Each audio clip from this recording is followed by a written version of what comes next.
hozirgi kunda 100 ga yaqin kompaniyalar avtomatlashtirdik Abbos aka. Ya'ni marketingni avtomatlashtiramiz.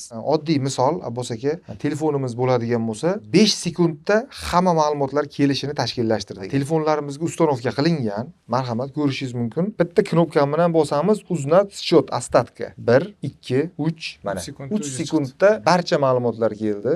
Ya'ni har bir kompaniyada qaysi счетimizda bugun qancha prihod bo'ldi, qancha расход, qancha остаток qoldi. Marhamat, mana birinchi, ikkinchi счетlarimizni ko'rib olishingiz mumkin.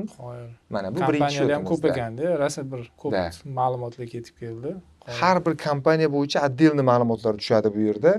Bemalol onlaynda ko'rishimiz mumkin. Kimgadir telefon qil, ko'rib ber, qarab ber, kut yo'q. Umuman yo'q. Chet elga borganimda ham faqat shu telefonim bilan ko'raman.